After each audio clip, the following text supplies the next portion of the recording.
Hi friends, welcome to Kudkala studio. Telangana ప్రభుత్వం ప్రతిష్టాత్మకంగా ప్రారంభించిన తెలంగాణ రాజీవ్ యువ వికాసం స్కీమ్ దరఖాస్తులను ఆహ్వానిస్తుంది. ఈ విషయం అందరికీ తెలిసిందే.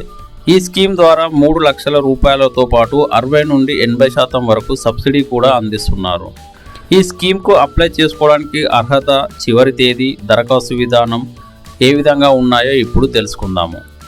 ఈ వీడియోలకు వెళ్ళే ముందు ఎవరైతే నా ఛానల్ని సబ్స్క్రైబ్ చేసుకోలేదో ముందుగా నా ఛానల్ని సబ్స్క్రైబ్ చేసుకోండి. అలాగే లైక్ చేయండి, షేర్ చేయండి, మీ అమూల్యమైన అభిప్రాయాన్ని కామెంట్ రూపంలో తెలియజేయండి. వివరాలలోకి వెళ్తే, తెలంగాణ రాష్ట్ర ప్రభుత్వం అత్యంత ప్రతిష్టాత్మకంగా ప్రారంభించిన తెలంగాణ రాజీవ్ వికాసం స్కీమ్ తెలంగాణలోని ఎస్సీ, ఎస్టీ, బీసీ, మైనారిటీ వర్గాలకు చెందిన యువతీ యువకులకు స్వయం ఉపాధి కల్పించడంలో భాగంగా ప్రవేశపెట్టబడిన ఆర్థిక సహాయ పథకం. తెలంగాణ ప్రభుత్వం ప్రవేశపెట్టిన రాజీవ్ యువ వికాసం పథకానికి యువత నుంచి అనూహ్య స్పందన లభిస్తుంది. ఈ పథకం కింద ఇప్పటి వరకు 2 లక్షలకు పైగా దరఖాస్తులు వచ్చాయని అధికారులు మార్చి 28, 2025 నాటి తాజా నివేదికలో తెలిపారు. ఈ పథకం ద్వారా ఎస్సీ, ఎస్టీ, బీసీ, మైనారిటీ సామాజిక వర్గాల యువతకు స్వయం ఉపాధి అవకాశాలను కల్పించేందుకు ప్రభుత్వం 3 లక్షల వరకు ఆర్థిక సాయం అందించనుంది. ఈ ప్రక్రియలో దరఖాస్తుల స్వీకరణ ఏప్రిల్ 5, 2025తో ముగియనుంది. ఆ తర్వాత ఏప్రిల్ 6 నుంచి 30 వరకు దరఖాస్తుల పరిశీలన జరగనుంది. అర్హులైన లబ్ధిదారులకు జూన్ 2, 2025న తెలంగాణ ఆవిర్భావ దినోత్సవం సందర్భంగా మంజూరు పత్రాలు అందజేయనున్నారు.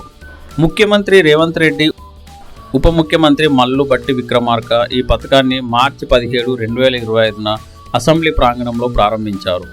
6,000 కోట్ల బడ్జెట్తో 5 లక్షల మంది యువతకు లబ్ధి చేకూర్చాలని లక్ష్యంగా పెట్టుకున్న ఈ పథకం నిరుద్యోగ సమస్యను తగ్గించి యువతకు స్వావలంబన దిశగా నడిపించడంపై దృష్టి సారించింది.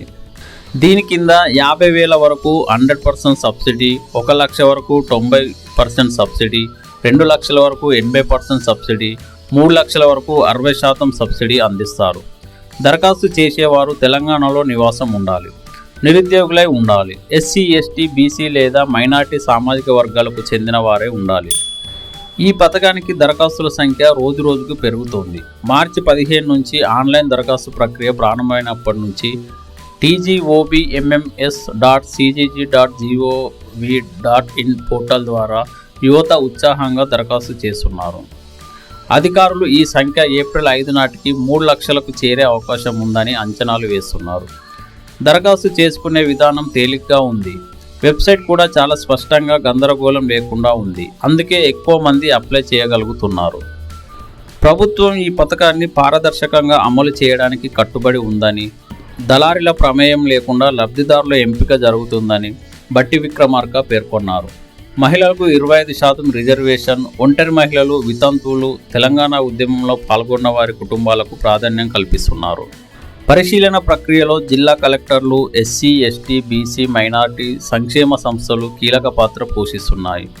ఈ పథకం ద్వారా చిన్న తరహా వ్యాపారాలు, వ్యవసాయ సంబంధిత ప్రాజెక్టులను ప్రోత్సహించడంతో పాటు రాష్ట్ర ఆర్థిక వ్యవస్థను బలోపేతం చేయాలని ప్రభుత్వం భావిస్తోంది.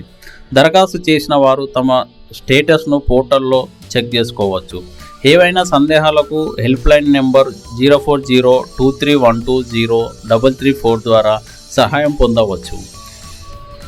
ఈ పథకం తెలంగాణ యువతకు కొత్త ఆశలను రేకెత్తిస్తుంది. దరఖాస్తు చేసుకోవాల్సిన అభ్యర్థులు అధికారిక వెబ్సైట్ను క్లిక్ చేసి అప్లై ఆన్లైన్ను క్లిక్ చేయాలి. ఆ తర్వాత రిజిస్ట్రేషన్ పూర్తి చేయాలి. ఇందులో పూర్తి వివరాలను తెలియజేయాలి.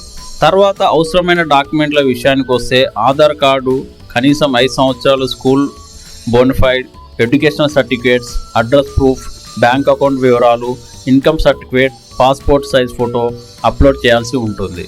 చివరిగా సబ్మిట్ క్లిక్ చేసి అప్లికేషన్ స్టేటస్ను ప్రింటౌట్ తీసుకోవాలి. రాజీవ్ యువ వికాసం స్కీమ్ అప్లై చేసుకోవడానికి వెబ్సైట్ యొక్క URL కింద డిస్క్రిప్షన్లో ఇవ్వడం జరిగింది. అర్హులైన అభ్యర్థులు అప్లై చేసుకోండి. ఈ వీడియో కనుక నచ్చినట్లయితే లైక్ చేయండి, షేర్ చేయండి మరియు సబ్స్క్రైబ్ చేసుకోండి.